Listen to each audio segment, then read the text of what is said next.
Você conhece Tobirama Senju? Mas sabe realmente o que ele fez por Konoha? Em meio a tantos heróis e lendas, o nome de Tobirama Senju é frequentemente ofuscado. De todos os Hokages, o menos falado é Tobirama.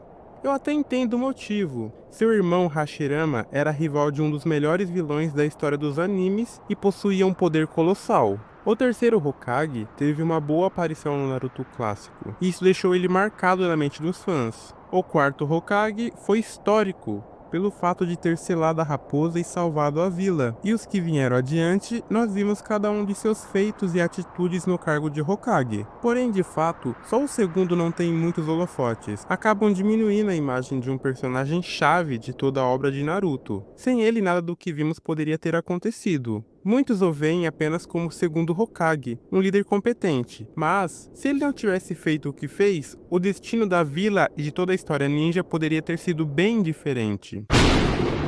Para entender Tobirama, precisamos primeiro mergulhar no contexto histórico.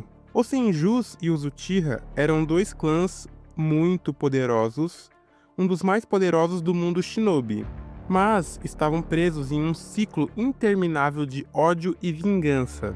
Antes mesmo da fundação de Konoha, os Senjus e os Uchihas estavam imersos em uma guerra sem fim. Um conflito de violência e ódio que parecia nunca acabar. Foi nesse cenário de guerra que Tobirama, o irmão mais novo de Hashirama, teve um papel crucial. Quando Izuna Uchiha, irmão de Madara, entrou no campo de batalha, a história deu uma reviravolta. Em um momento decisivo, Tobirama, com sua visão fria e calculista, tomou uma atitude que mudou a história. Ao enfrentar Izuna Uchiha em um combate direto, deu um golpe fatal em Izuna. Com isso, ele não apenas desfez o equilíbrio da guerra, não foi apenas uma vitória tática, mas foi um golpe devastador, desestabilizando Madara.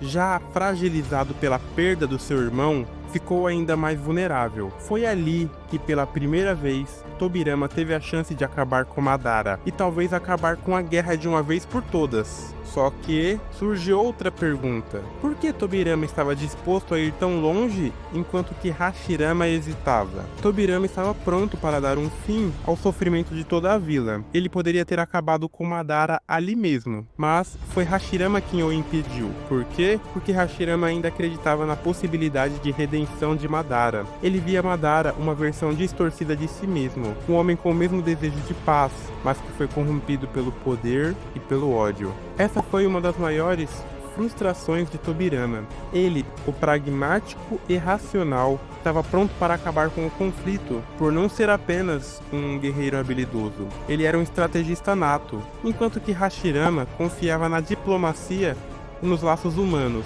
Usava essa sua visão idealista e ainda queria acreditar em uma solução pacífica. Tobirama entendia que o mundo shinobi era cruel e implacável. Ele acreditava que a paz só poderia ser alcançada através de um sistema de instituições fortes.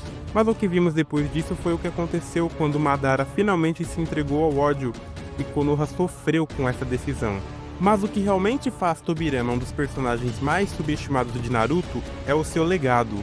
Ele não era apenas um líder, ele era um criador e um inventor, o homem que moldou as bases do mundo ninja como conhecemos. Você sabia que a técnica de ressuscitar os mortos, o Edo Tensei, foi criado por ele? E mais, ele também desenvolveu o Hiraishin, que viria a ser usado por Minato, o quarto Hokage, e até pelo próprio filho, Naruto. Se adentrarmos as batalhas que tivemos em Naruto, sem o Hiraishin, como Minato poderia ter defendido Konoha durante o ataque da Kyuubi? E também, como Naruto teria sido capaz de lutar contra inimigos mais poderosos se não fosse essa habilidade que Tobirama deixou como seu legado? Ele não queria ser lembrado, mas suas invenções mudaram tudo. Ele era o verdadeiro mestre por trás da tela, enquanto os outros se tornavam as lendas. E não podemos esquecer do enfático jutsu que apareceu desde o primeiro episódio, que foi o principal ao longo do anime, o Jutsu Clones das Sombras. Ele se tornou a marca registrada de Naruto, mas o impacto dessas técnicas vai muito além do campo de batalha. O Clone das Sombras permitiu que Naruto dominasse sua natureza de chakra e se tornasse um ninja extraordinário. Mas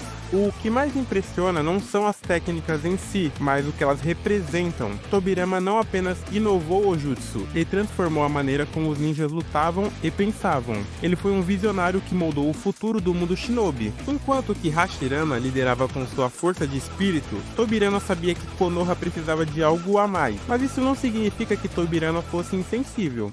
Pelo contrário, ele carregava um peso enorme, o de proteger sua vila e seus entes queridos, mesmo que isso significasse decisões impopulares. Sua postura pragmática muitas vezes o colocava em conflito com Hashirama. Ele não estava apenas preocupado com vitórias em batalhas. Tobirama tinha uma visão de longo prazo. Quando Hashirama morreu, Tobirama assumiu o comando de Konoha, e foi nesse momento que ele provou ser mais do que um estrategista ou um inventor. Ele transformou Konoha em uma cidade funcional, criando instituições fortes. Foi ele quem fundou a Polícia Ninja, garantindo que a vila tivesse uma força para manter a ordem, e também estabeleceu a Anbu, uma força militar para situações especiais. Não foi só em campo de batalha que ele brilhou. Tobirama foi responsável por criar infraestruturas que sustentou Konoha, como a Academia Ninja. Mas Tobirama não era perfeito. Em sua trajetória de vida, a passagem com os Uchihas trouxeram marcas que nunca se apagaram, colocando em xeque o seu caráter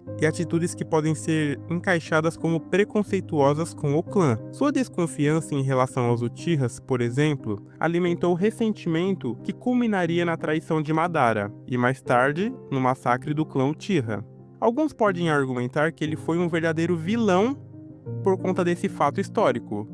No entanto, ao analisarmos sua trajetória, fica claro que Tobirama não agia por maldade, mas sim por precaução.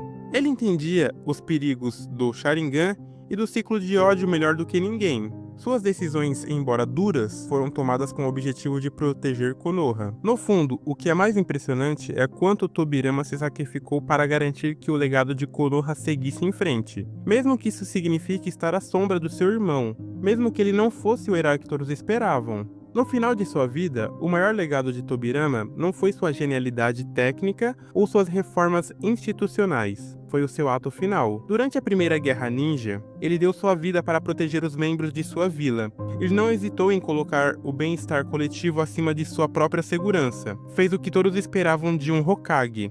Ele se sacrificou pelos outros, pelo bem de Konoha, mesmo sabendo que seu nome seria apagado e que outros levariam o crédito por suas realizações. Ele não hesitou em dar a vida pela vila. Ele foi o pilar silencioso que sustentou todo o império. O que Tobirama deixou para o mundo ninja vai muito além das técnicas que criou ou das vitórias que obteve. Ele deixou um legado de pragmatismo e de realismo diante do caos. Konoha, como a conhecemos, é o reflexo de sua liderança e de sua visão estratégica e de seus sacrifícios. Ele foi o verdadeiro herói de sua época, mesmo que por muito tempo tenha sido esquecido. Talvez seja essa a razão pela qual Tobirama é subestimado. Ele não buscava glória pessoal, não queria ser lembrado como um herói ou um salvador. Ele simplesmente queria construir um mundo melhor, e nesse sentido ele foi muito mais importante do que qualquer outro Hokage que veio depois dele.